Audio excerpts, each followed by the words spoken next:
é que foi transformada a igreja numa empresa. Até as características de uma empresa a igreja hoje tem, que é aqueles seguranças armados na frente da igreja, certo? Para você adentrar ao templo, você tem que primeiro se identificar, certo? É uma empresa, eu digo assim, que o seu presidente, o seu proprietário, o seu dono, fica lá encastelado lá no seu gabinete, não recebe ninguém, não recebe. E outra coisa, e quando as pessoas o procuram como o tio Cabral, sofre aquelas humilhações de ficar lá esperando uma manhã inteira, saíram para almoçar, voltaram e ele nada de receber. Por quê? Porque ele só recebe aquelas pessoas que realmente são do grupo seleto dele, que são os políticos, que são aqueles pastores, assessores, são aquelas pessoas que realmente comem na mão dele. Esses aí ele recebe, inclusive eu soube, José, que tem um restaurante lá especial só para esses encontros. E um restaurante que a comida, Emanuel, eu acho que nem o Espetos chega, o Espetos não, o Ponteio chega perto. É comida de primeira, enquanto quem paga essa comida, aquela picanha argentina, quem paga tudo isso, as pessoas que passam fome. O senhor sabe que a gente teve um restaurante ali próximo à igreja, né? Restaurante, lanchonete. E teve uma cena que até hoje eu me lembro, doutor Miguel. Eu estava na lanchonete sentado e tinha um restaurante à parte, né? De repente chega um irmãozinho que todo domingo ele estava. Eu era da escola dominical e ele também. Ele chega e senta-se na lanchonete, pede um biscoito e uma garrafa de água. Aí eu disse: ô irmão, você não vai almoçar não? Ele disse: não, meu irmão, eu não tenho dinheiro para almoçar. Eu estou fazendo esse lanche, um pacote de biscoito e um copo de água, porque vim para a escola, vou ficar para a evangelização e da evangelização eu fico para a noite. Mas o almoço dele foi um pacotinho de biscoito e uma água. Me marcou tanto que eu me lembro disso até hoje, meu irmão. E que tempo faz isso? Fechamos o restaurante em 2017. Vamos supor que foi em 2016. 7 anos. Mas nunca mais eu esqueci.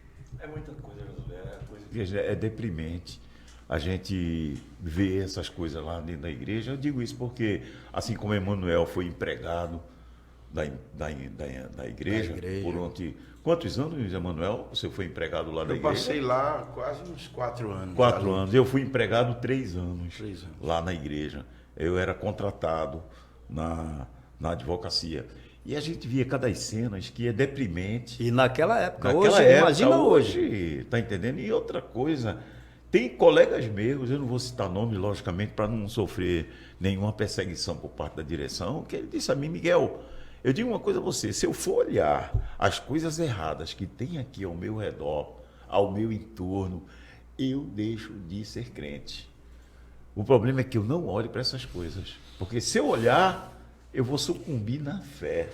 Quer dizer que a gente sabe as entranhas do que tem lá, coisas podres. Teve um presbítero que trabalhava na administração e ele disse: irmão Josué, se eu não saísse de lá, eu ia para o inferno com todos eles. Quer dizer, ele saiu para não ir para o inferno com todos eles. Ele saiu, se livrou. E os que estão lá, meu irmão? E os que estão lá? E o que eu acho interessante nessa fala aí é que quando também eu não ainda trabalhava no Tempo Central e algumas poucas vezes ia prestar serviço, o porteiro dizia a mim na época, antes mesmo de consolidar a direção de Ailton, diz: olha, enquanto você não vem para cá, tá tudo bem. No dia que você ficar aqui fixo, você vai enfraquecer na fé. É verdade. E todas as pessoas, amigos meus, que foram trabalhar no Templo Central, com o pastor Ailton, com a irmã Judite, com o pastor Samuel Oliveira, com o pastor Luiz Mário, com o pastor Heraldo Almena, com aquela diretoria, todos eles, sem exceção, quando saíram de lá, saíram fracos na fé, porque viram e observaram a sujeira que aqueles homens praticam com relação ao amor, que a Bíblia diz que deve amar. Aí vem um diácono, por exemplo, feliz, que bela é o nosso templo central. E começa a admirar o templo central. Ele foi tomado de uma emoção tão grande, o que eu estou falando agora, eu acho que o pastor Ailton Júnior vai se lembrar, e aquele diácono passou mal, Josué. Passou mal. E ele estava tendo um princípio de infarto.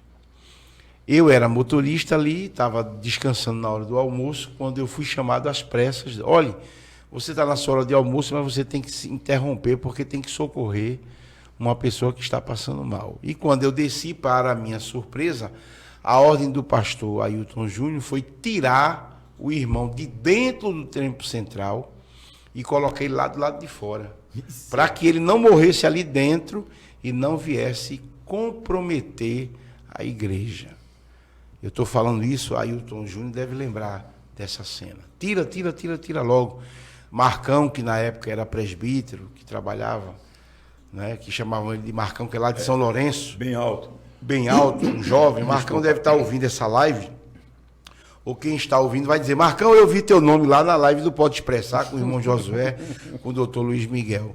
Marcão lembra disso, ele era meu chefe. Disse, pega esse homem, tira daqui, se ele morrer, é a ordem do pastor. Tem que morrer do lado de fora, para não comprometer a igreja evangélica, a Assembleia de Deus. Quer dizer, o amor, Josué, a gratidão... Não existe. Não existe.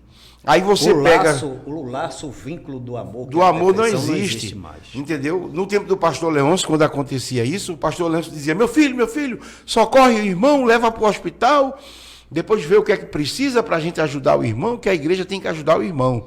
Quer dizer, quando entra o pastor Ailton José Alves, quer dizer, modifica tudo. Então, o dízimo que você dá não é para socorrer esse irmão que está sendo socorrido.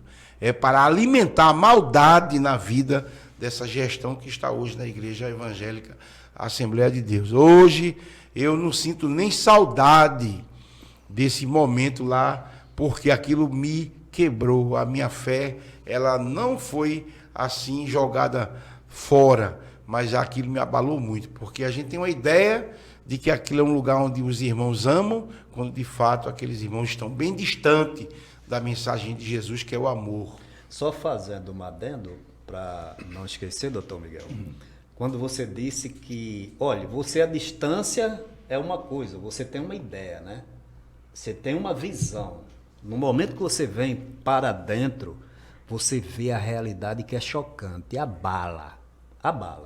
Tem um pastor que chegou no restaurante e disse o seguinte, disse, olha, tá vendo aí, tem 2 igrejas aí dentro. A que vai para o céu e a outra que não vai. Ele foi muito... Ele usou um eufemismo, né? Porque ele não quis dizer olha, se não vai para o céu, vai para onde? E a gente, doutor Miguel, o senhor deve lembrar, semana passada a gente estava falando sobre o estado emocional e o estado espiritual.